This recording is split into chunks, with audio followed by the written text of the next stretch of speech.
Bonjour et bienvenue dans cette deuxième vidéo consacrée à Darktable. Ces vidéos ont pour but d'aider des personnes qui connaissent plus ou moins bien Lightroom, qui sont habituées à ce genre de logiciel ou à certains équivalents et qui souhaiteraient transiter vers Darktable, l'idée étant de les aider à le faire de la manière la plus douce possible. Dans l'épisode du jour, nous allons voir les particularités de l'interface de Darktable avec quelques spécificités qui le différencient de Lightroom, de telle façon à vous habituer à son utilisation. On se retrouve tout de suite après le petit générique.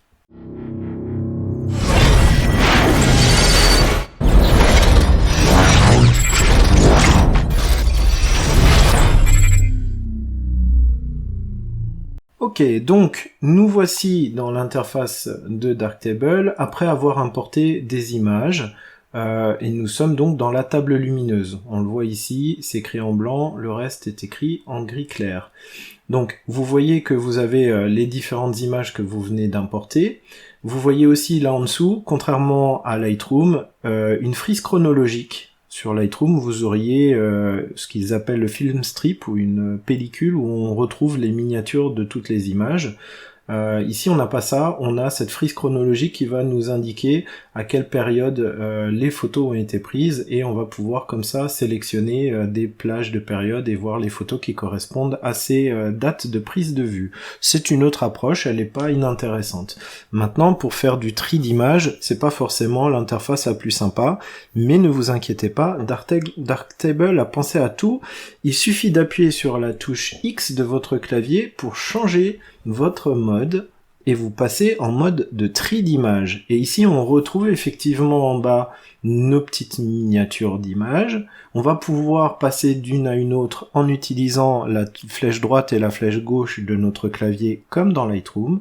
Et puis on peut ici visualiser une ou plusieurs images en même temps, ce qui peut nous servir par exemple à faire des comparaisons si vous avez des photos de personnes et que vous avez fait une série de 3 ou de 4 photos à la suite de la personne pour essayer de trouver laquelle parmi les 3-4 est la plus intéressante en termes d'expression, les yeux ouverts, fermés, etc. Ça peut être une façon de voir les choses, donc vous pouvez avoir intérêt à avoir plusieurs images qui soient affichées en même temps, puisqu'elles se suivent et qu'il y a une logique. Donc là, vous en avez 2. On peut passer à un chiffre plus important, tout simplement ici, en venant bouger cette petite réglette. Donc si par exemple je passe à 3, voire 4, je vous conseille pas d'en mettre beaucoup plus parce qu'après vos images deviennent petites et ça devient difficile de les juger.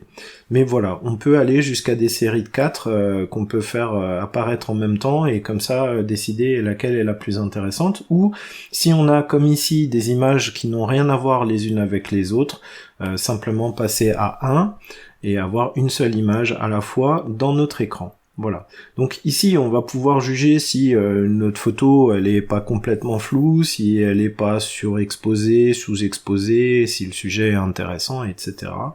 Et décider si on veut les garder ou les enlever de notre bibliothèque ou de notre table lumineuse. On a déjà un petit outil qui peut nous aider ici. Si vous appuyez sur CTRL majuscule, vous tenez ces deux touches appuyées et vous appuyez brièvement sur la touche F, CTRL majuscule F, voilà ce qui apparaît. Vous avez en fait des zones de netteté, donc c'est Darktable recherche en fait là où le micro-contraste est le plus important et vous montre là où la mise au point a priori a été faite. Ça vous permet de savoir si votre photo elle est nette là où elle est censée l'être et ça peut être une aide intéressante au choix des photos que vous voulez conserver ou pas. Une fois que ça c'est en place, CTRL SHIFT F, ça reste pour toutes les photos. C'est-à-dire que si je passe à la suivante en appuyant sur la flèche droite de mon clavier, vous voyez de la même façon ces zones qui apparaissent sur les différentes images. Voilà. Alors vous noterez que sur celle-ci, il n'y a pas de contraste fort. Et donc, du coup, on n'a absolument aucun repérage, ce qui est tout à fait logique. Voilà. Donc, si on veut réenlever cet affichage, CTRL SHIFT F, CTRL majuscule F, et ça disparaît. Voilà. Donc, si je fais si je survole mon image avec ma souris, vous voyez apparaître ici ce petit encadré avec sa notation. Alors il y a une notation en étoile, ça disparaît au bout d'un certain temps, si je bouge ma souris ça réapparaît. Vous avez une notation en étoile et vous avez aussi une croix. Alors la croix ça ressemble un petit peu au drapeau noir sous Lightroom, c'est le rejet d'une photo. Donc ça existe, on peut rejeter une photo avec ce moyen-là, on peut ne pas rester en neutre, donc c'est le fameux drapeau vide, il suffit de rien faire. Par contre, ce qui manque ici, c'est le drapeau blanc retenu, ça n'existe pas, donc c'est pourquoi moi j'utilise pas cette notion de drapeau, puisque on n'est pas sûr en fait que une photo a été retenue ou simplement pas jugée, puisque on a que le rejet ou rien. Donc ça c'est un petit peu limite. Du coup, moi je me sers des étoiles et c'est pour ça que dans le premier épisode de ce qui concernait la configuration de Darktable, je vous montrais que il était intéressant de laisser l'option par défaut qui est de faire mettre une étoile à Darktable lors de son importation. L'importation de toutes les photos se font toujours avec une étoile et cette étoile pour moi veut dire cette photo n'a pas été jugée encore. Lorsque je l'aurai jugée, elle passera soit en 2 étoiles, ce qui signifiera photo retenue à travailler, soit en 0 étoile, photo à rejeter. Et comme ça, je sais où j'en suis dans mes opérations de tri. Toute photo qui n'a qu'une étoile n'a pas été jugée, tout simplement. Et le but du jeu, c'est à la fin de n'avoir aucune photo avec une seule étoile, donc toutes mes photos auront été triées et jugées. Alors, je passe sur cette image. Donc pour le moment elle a une étoile, je peux lui appliquer une deuxième étoile soit en cliquant sur la deuxième étoile, ou alors, encore plus simple, en utilisant la touche 2 de mon clavier. Et vous voyez qu'elle a 2 étoiles désormais. Je passe à l'image suivante avec ma flèche droite, et je décide que celle-ci je vais lui mettre 2 étoiles aussi. Je passe à la suivante, celle-ci je ne lui mettrai pas d'étoile, donc 0. Je mets 0 étoile à celle-ci aussi. Donc pour les garder, celles-là, je vais les passer à 2 étoiles, 2 étoiles, 2 étoiles, 2 étoiles. Et donc maintenant, si je repasse en vue toutes mes photos, je vois bien que je n'ai plus de photos avec une seule étoile. Donc elles ont toutes été triées, jugées. Voilà. Donc maintenant, ce que je vais faire, c'est que je vais retourner dans ma table lumineuse classique en réappuyant sur X. Voilà. Et je vais lui demander de m'afficher que les photos qui ont 0 étoile. Donc ici, dans afficher, pour le moment, il y a tout, on voit toutes les images. Je vais lui demander d'afficher les 100 étoiles. Et ce sont ces 2 images-là. Pour sélectionner toutes les images que l'on voit lors d'un tri, d'une sélection, on va faire CTRL et A. Et elles sont toutes sélectionnées, avec le CTRL A.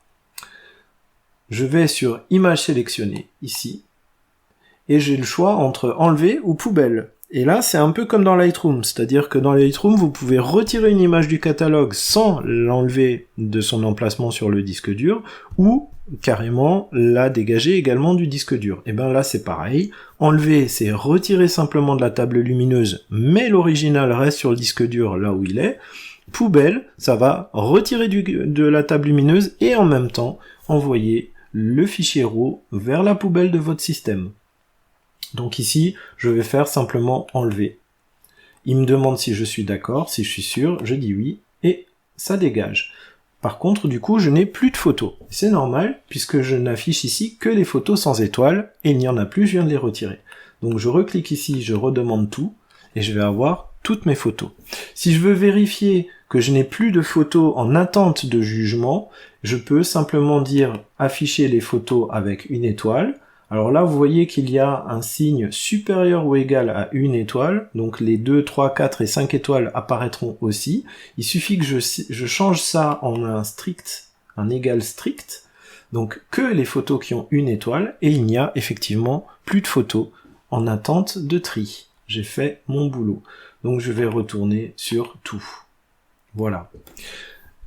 Plus tard, quand je travaillerai mes photos, lorsque je serai satisfait du développement d'une photo, je la passerai en 3 étoiles. Ce qui me permettra par la suite d'identifier les photos qui restent à traiter de celles que j'ai déjà traitées, tout simplement. Ensuite, à noter que vous avez, comme dans Lightroom aussi, la possibilité d'appliquer des labels de couleur. C'est d'ailleurs sensiblement les mêmes que Lightroom, mais il y a une petite particularité ici, c'est que si sur Lightroom, vous ne pouvez mettre qu'un label de couleur à la fois sur une photo, elle ne peut que être rouge ou jaune ou bleue ou verte, et bien ici, vous pouvez cumuler les labels de couleur, et donc par exemple sur une même image, dire qu'elle a un label rouge et un label jaune, et éventuellement encore un label vert, pourquoi pas. Mon conseil par rapport à ces labels de couleur, c'est vous qui décidez ce que chaque couleur veut dire. Moi, ce que je vous préconise de faire, c'est de vous le noter, c'est éventuellement de le tester pendant un petit temps sur une toute petite quantité d'images, et lorsque vous avez trouvé ce qui vous va bien, par exemple, je dis n'importe quoi, le rouge, ça veut dire ça va être publié sur le web, style Instagram, Flickr ou autre. Le jaune, c'est ce que je vais imprimer chez mon imprimeur préféré, etc., etc. Eh bien, une fois que vous avez défini ce que ça veut dire et que vous êtes satisfait de ce truc-là, gardez-le, ne le changez plus, parce que quand vous avez plus de 10 000 photos qui sont classifiées avec ce code couleur sur un certain critère et que vous décidez du jour au lendemain que rouge ne veut plus dire publier sur le web, mais veut dire à imprimer, ben ça va vous faire un vrai gros bazar et ça va être très compliqué. Donc, moi personnellement les codes couleurs je les utilise que très occasionnellement et de manière provisoire, c'est-à-dire pour identifier des photos pendant un temps, ensuite je les enlève, voilà. Mais après libre à vous de les utiliser, mais encore une fois faites bien attention à la façon dont vous paramétrez ces choses-là et surtout à maintenir ça dans le temps pour ne pas vous emmêler les pinceaux. Donc voilà, une fois qu'on a fait notre tri, on va quitter ce mode de table lumineuse pour rentrer dans la chambre noire. Pour rentrer dans la chambre noire, comme dans Lightroom, on peut le faire soit en cliquant, en sélectionnant une image et en cliquant sur chambre noire. Dans Lightroom, on cliquerait sur développement, ou alors on fait un double clic directement sur l'image et ça nous propulse dans la chambre noire. Voilà. Donc ça, là-dessus, il n'y a rien de bien compliqué et de bien différent. Dans la chambre noire, ce que l'on va voir en termes de différence par rapport à Lightroom, c'est notamment déjà la fonction de zoom. Alors, on peut zoomer avec la molette de sa souris en étant sur la zone de l'image et en tournant la molette dans un sens ou dans l'autre. Vous noterez que vous ne pouvez pas aller sur une vue plus petite que le remplissage de l'écran. Par contre, dans l'autre sens, on peut effectivement zoomer, mais il y a une limite aussi. On s'arrête à 100% de zoom. On ne peut pas aller plus loin. Vous noterez aussi que vous avez une petite vignette sur le côté gauche, comme dans Lightroom, avec une petite fenêtre qui vous montre sur quoi vous êtes en train de zoomer. Et comme dans Lightroom, vous pouvez cliquer là-dessus avec le clic gauche de votre souris. En maintenant votre clic, vous allez vous déplacer dans une zone particulière de l'image. Vous relâchez quand vous êtes content et c'est ce que vous avez ici à l'écran. Donc, on peut faire ça à la souris. Mais on peut aussi, regardez ici, à côté de cette miniature, vous avez un petit menu déroulant qui va vous permettre d'accéder à des dimensions de zoom que vous n'avez pas avec la souris. Exemple, ajuster à l'écran, c'est ce que j'ai en ce moment. Mais j'ai quelque chose de plus petit ici qui s'appelle petit. Je clique là-dessus et j'ai une vue un peu plus lointaine de ma photo.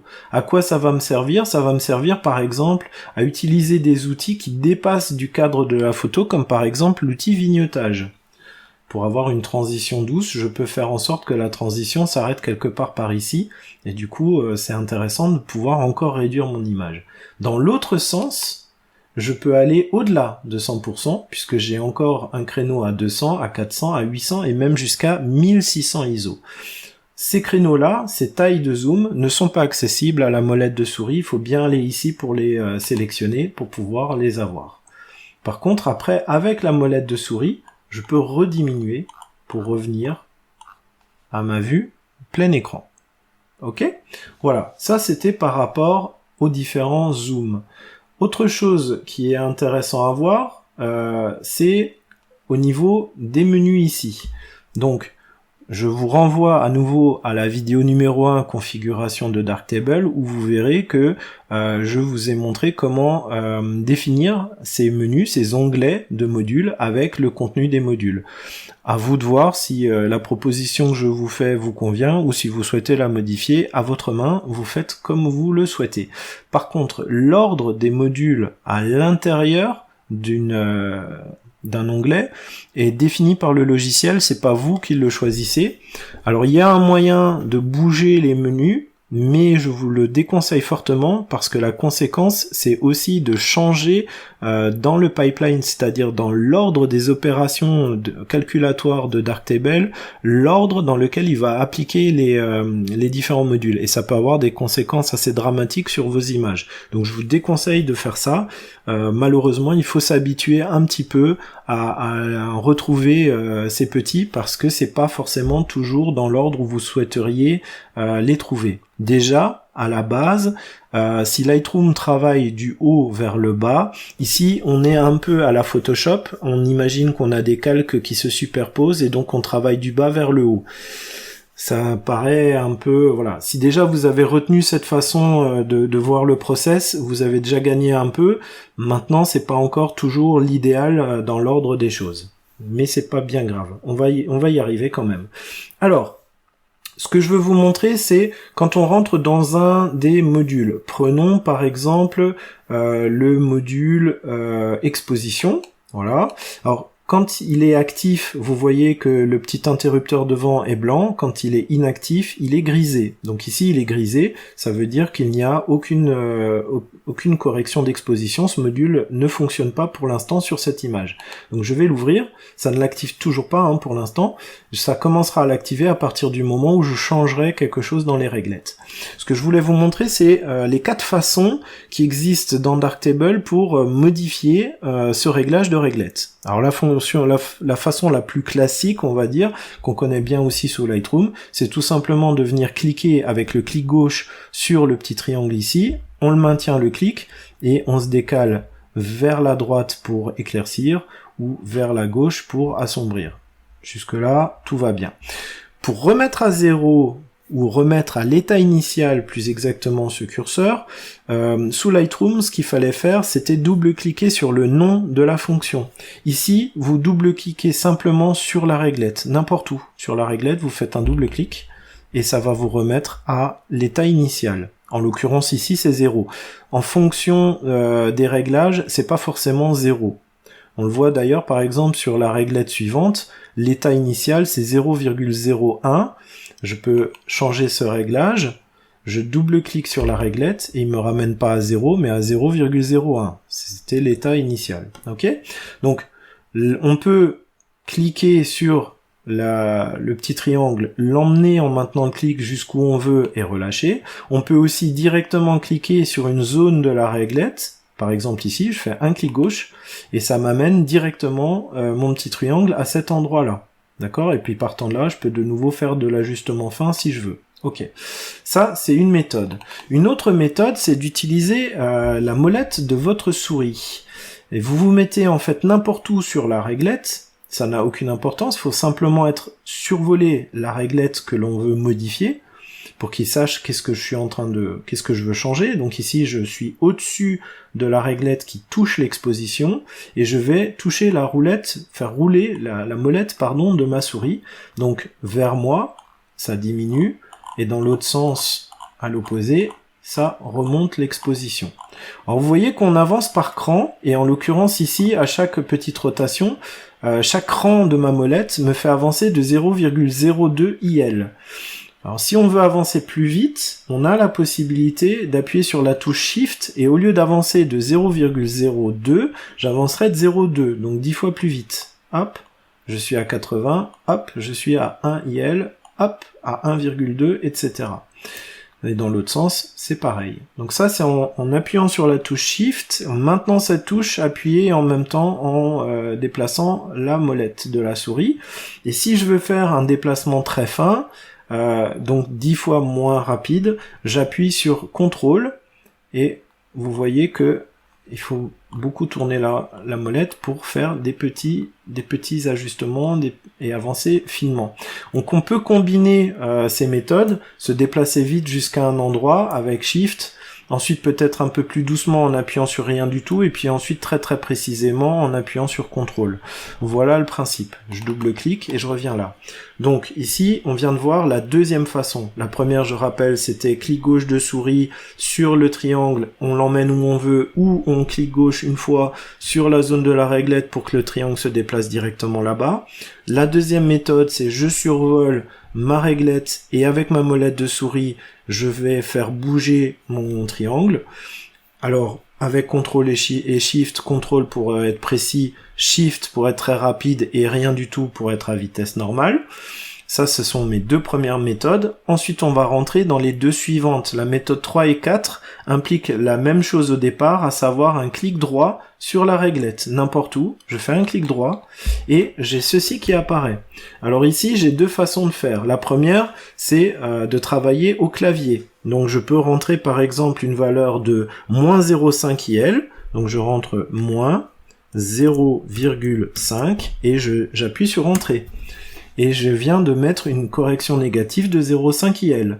Si je veux aller dans le positif, j'ai pas besoin de mettre le plus devant, j'écris simplement le chiffre, par exemple plus 1 IL, ou plus 1,2 IL, soit, entrée, et je suis à plus 1,2 IL. D'accord? Ça, c'est facile aussi. Et ensuite, la dernière façon de faire, c'est simplement en utilisant le survol de la souris. Alors là, j'ai pas de clic, ni à gauche ni à droite. Ce que je vais simplement faire, c'est survoler cette réglette. Alors en étant vraiment au niveau de la réglette, donc tout en haut, vous allez voir ce qui se passe, on change très vite les valeurs. Regardez, voilà, et on peut aller sur des valeurs très hautes aussi. Donc ça va jusqu'à moins 3 IL dans un sens et jusqu'à plus 3 IL dans l'autre, d'accord?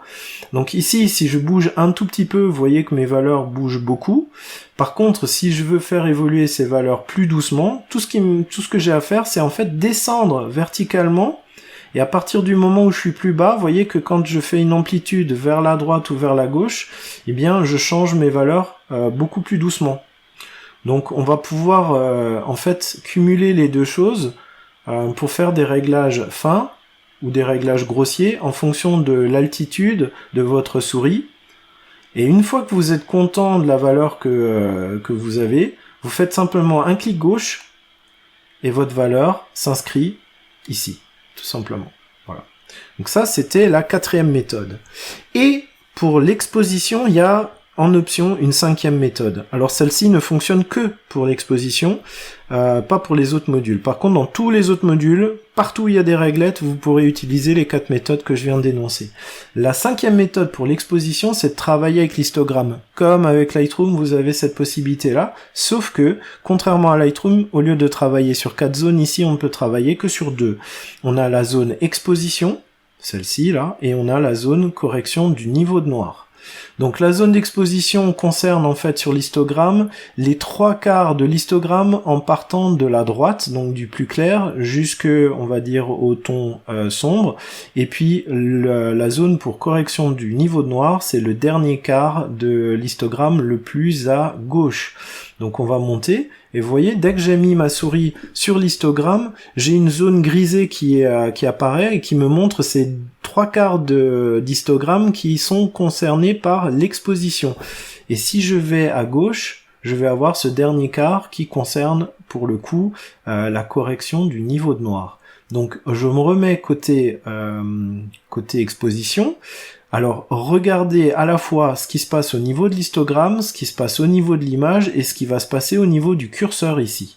Je clique gauche, je maintiens mon clic gauche, je relâche pas, et je vais me déplacer vers la droite, vers la gauche. Et vous voyez que mon image s'assombrit ou s'éclaircit au fur et à mesure de mes mouvements, mais aussi le curseur en bas dans l'onglet exposition est en train de bouger en même temps que moi j'avance.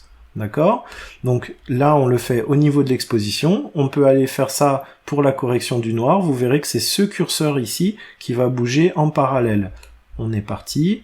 Je prends vers la gauche, donc j'assombris les noirs, ou je vais vers la droite et j'éclaircis mes noirs pour les ramener sur des niveaux de gris, tout simplement. Voilà. Et une fois qu'on est content, on relâche. D'accord? Voilà la 5e méthode, mais qui est encore une fois propre au module exposition, pas aux autres. Voilà. Ensuite, ce que je voulais vous montrer, c'est qu'on a, comme sous Lightroom, la possibilité de mettre des alertes sur les zones cramées et les zones complètement bouchées, en appuyant sur la touche O. Donc ici, vous voyez que ce petit carré s'est illuminé. Si je réappuie sur O pour désactiver, vous voyez qu'il s'enlève, hein, qu'il redevient comme les autres outils. Donc O, l'outil est sélectionné. Et vous voyez ici, en bleu, les zones où on a du noir pur sur cette image. En rouge, on aurait les zones où on est surexposé, où on a du blanc pur. Alors ici, je n'en ai pas, mais ah si, j'en ai, pardon, j'en ai ici. Regardez juste dans le coin là. Voilà. Là, on a une zone de blanc pur. D'ailleurs, ici, on en a aussi un petit peu, maintenant que je vois ça, et on a un petit peu de noir pur. C'est ce qu'on voit aussi ici au niveau de l'histogramme, avec les données qui sont complètement à gauche pour le noir pur, complètement à droite pour le blanc pur. Donc on peut utiliser notre outil d'exposition pour venir corriger ça. Voilà, donc là j'ai quasiment enlevé tout ce qui était cramé. Par contre le noir, alors moi j'en laisse toujours un petit peu, pas trop, mais un petit peu. Pas autant, voilà, quelque chose comme ça, pour pas être non plus sur une nuance complètement de gris, en fait, parce que c'est un peu dommage. Voilà, on en laisse un tout petit peu comme ça. Ça me va bien, et on laisse cette expo dans ce sens-là. Donc si je veux enlever ces alertes, je réappuie sur O, et ça disparaît. Voilà, tout simplement. Donc voilà pour cette partie-là. Ce que je voulais vous montrer encore rapidement, c'est l'outil zone de couleur, parce qu'il vaut son pesant de cacahuètes. Zone de couleur, en fait, c'est l'équivalent de l'outil TSL sous Lightroom, mais dans une présentation complètement originale.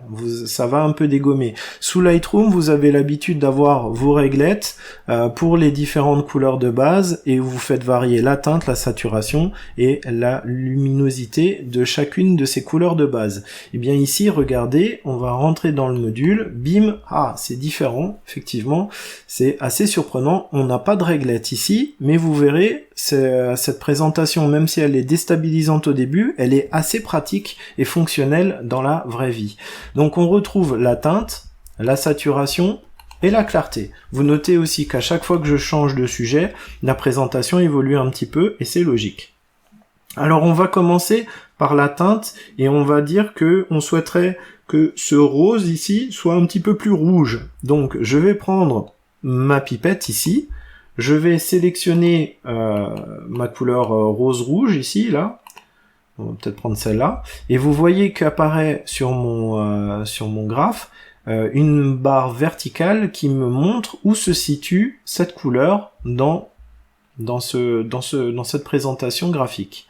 Alors ce que je vais faire, c'est que je vais cliquer pile poil à la jonction des deux droites, ici, et je vais, en maintenant mon clic appuyé, me déplacer, et donc changer en fait la teinte de mon rose. Ensuite, ce que je peux faire, vous voyez qu'on a des points aussi, ici, qu'on peut déplacer un petit peu pour restreindre en fait la zone d'impact de ma modification de couleur. Donc je vais me ramener, alors celui-là je vais l'enlever, un clic droit sur un point, le retire, et je vais remettre un point juste par ici. Comme ça, je contingente en fait ma modification de teinte que à cette amplitude-là de teinte, et pas plus. Je touche pas les autres. Donc une fois qu'on a travaillé sur la teinte et qu'on est content, on peut travailler par exemple sur la saturation. Alors ici on va choisir de travailler sur nos verts, par exemple. Je sélectionne une zone verte, je vois ma ligne verticale qui apparaît dans le domaine de couleur qui est considéré. Je vais cliquer pile poil à la jonction des deux droites, et je vais par exemple désaturer mon vert. Alors ce que je vais faire, c'est que je vais ramener ce point ici, et je vais rajouter un point en cliquant sur la courbe. Je maintiens mon clic gauche appuyé, et je vais le ramener quelque part par ici. Voilà, et maintenant on va exagérer un petit peu la désaturation des verts pour que ce soit bien visible, comme ceci. Voilà. Donc j'enlève l'effet, je remets l'effet, on voit bien que les verts ont perdu beaucoup de saturation. Pour la clarté, on peut faire le même genre d'exercice. Donc là, vous voyez que ma pipette est toujours sélectionnée et qu'elle est toujours pour le moment sur cette zone-là. Tout ce que j'ai à faire maintenant, c'est de cliquer dessus et de la déplacer vers une autre zone que je veux choisir. Admettons par exemple cette nuance d'orange qui me plaît pas mal. Alors là, on va la rendre un tout petit peu plus sombre. Donc je clique à la jonction des deux courbes, toujours le même principe, j'assombris, je vais décaler ce petit point de contrôle ici et je vais en créer un autre que je vais mettre à peu près par là pour bien limiter la zone sur laquelle je travaille. Donc je suis dans cette plage de teinte là et donc j'ai assombri mon image. Donc maintenant si je désactive tout, voilà, vous voyez l'image d'origine et l'image modifiée. Après, je n'ai pas la prétention de dire que ce que je viens de faire avec vous, c'est du grand art, c'est plutôt du grand n'importe quoi, mais c'est pas grave, c'est simplement pour vous montrer comment on peut se servir de cet outil. D'une manière générale, je trouve que même s'il est déstabilisant pour quelqu'un qui a l'habitude de régler l'outil TSL de Lightroom, pour autant, cette approche est pas mal et elle est assez souple finalement et elle permet de réaliser des choses plutôt sympathiques quand même. Donc voilà. Donc on va rester là-dessus pour cet outil zone de couleur. Ce que je voulais vous montrer maintenant, c'est pour toute la partie historique qu'on trouve ici à gauche. Donc on va voir qu'il y a des choses, alors il y a des choses que Darktable vous montre que Lightroom ne vous montrera jamais, mais pour autant il le fait tout autant. Et notamment ces premières étapes là qui sont le dématrissage, les profils de couleurs d'entrée et de sortie, etc. Un premier point noir, point blanc pour votre fichier RAW, une première balance de couleurs, etc. Toutes ces choses là, Lightroom les fait aussi. Mais il les fait de manière cachée, c'est sous le capot moteur, vous le verrez jamais, il vous le montrera jamais, et il vous permet pas d'agir dessus. Ici, il y a certains points sur lesquels on ne peut pas agir non plus, et notamment tous les points qui sont notés ici avec cette forme d'icône là, c'est-à-dire un point cerclé. Ce sont des choses qui sont figées, qui sont comme ça. Après, au-delà, on peut désactiver les autres choses qui sont mises de manière automatique, comme par exemple la balance des blancs. Si on veut la désactiver, on peut le faire. On peut désactiver l'orientation, etc. Ça, ce sont des choses qu'on peut désactiver. Par contre, celles-ci, elles sont obligatoires et c'est un peu normal aussi parce que, par exemple, qui aurait l'idée de désactiver le dématrissage? Si vous dématrissez pas votre fichier RAW, vous avez tout simplement pas d'image à regarder. C'est aussi simple que ça. Donc, on peut bien comprendre pourquoi ces options-là, ces modules-là ne sont pas désactivables.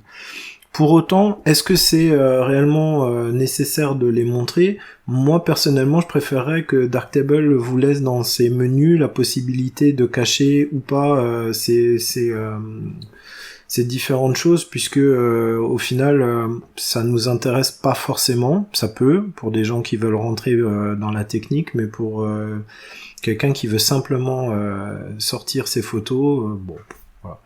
Donc ça fait quelques lignes qui se rajoutent. Et puis à partir de l'exposition, c'est-à-dire ici, c'est les choses que nous on vient de faire ensemble. La correction des objectifs et l'application de la courbe de base, ce sont deux choses qui se sont mis en place à l'importation de la photo, c'est des choses que on avait paramétrées. Je vous renvoie une fois de plus vers la vidéo concernant la configuration de Darktable, vous verrez où on a activé ces fonctions-là. Et donc c'est parce qu'on a activé ces fonctions qu'elles se sont mises de manière systématique, et c'est bien à partir de l'exposition que nous on a commencé à modifier des choses. Donc vous voyez qu'on a deux modules d'exposition, parce qu'on est revenu sur l'exposition pour la changer une deuxième fois, et puis on a travaillé sur les zones de couleur. Si je veux revenir en arrière sur des étapes précédentes, voir comment était l'image avant que je commence à faire quoi que ce soit dessus, il suffit de cliquer sur la dernière étape avant les changements, donc c'était la correction des objectifs, ici elle est faite. mais il n'y a pas les deux étapes d'exposition, il n'y a pas les zones de couleur. Donc voilà comment était l'image au départ. Si je veux revenir à cet état-là et annuler toutes les modifications que j'ai fait par la suite, il suffit donc de cliquer sur l'état où je veux revenir, donc en l'occurrence ici correction des objectifs, et j'appuie sur compression de l'historique. Ça me fait disparaître ces deux étapes-là, et du coup, enfin ces trois étapes, pardon, et du coup on restera à ce niveau-là et on pourra recommencer notre traitement à partir de là. Un autre truc qui peut être intéressant, c'est que si vous revenez plusieurs fois sur des réglages, vous allez avoir plusieurs fois le nom du module qui apparaît dans votre historique, comme c'est le cas ici, exposition qui apparaît 2 fois. Bien, si je me mets à la dernière étape de mon historique, donc en admettant que ça, ce soit l'image finale comme je la souhaite, je peux appuyer sur compresser l'historique, ce qui me permettra en fait de cumuler toutes les corrections d'exposition en une seule étape, donc ça va passer, là j'ai 14 étapes de développement, j'en aurai plus que 13, je le fais, bim, voilà, et il n'y a plus que 13, puisque les deux étapes d'exposition ont été fusionnées en une seule. Si on avait eu 3, 4 ou 5, et disséminées à différents endroits, pas forcément consécutifs, ça les aurait aussi comprimées en une seule. Donc ça vous permet d'avoir une liste d'historiques qui reste quand même un peu raisonnable. Mais chaque module que vous allez utiliser va apparaître, que vous l'utilisiez une fois ou plusieurs fois, même en compressant l'historique, vous aurez chaque module utilisé qui apparaîtra ici. Voilà. Donc ça c'est au niveau des historiques. Je pense qu'on va arrêter la vidéo là pour aujourd'hui. Je vous ai donné pas mal d'outils d'indication qui nous permettront, une fois bien assimilés, d'aller un peu plus vite sur les prochaines vidéos, puisqu'on n'aura plus besoin de revenir sur ces petits éléments de base. Je vous remercie pour votre attention, je vous dis à très bientôt, portez-vous bien.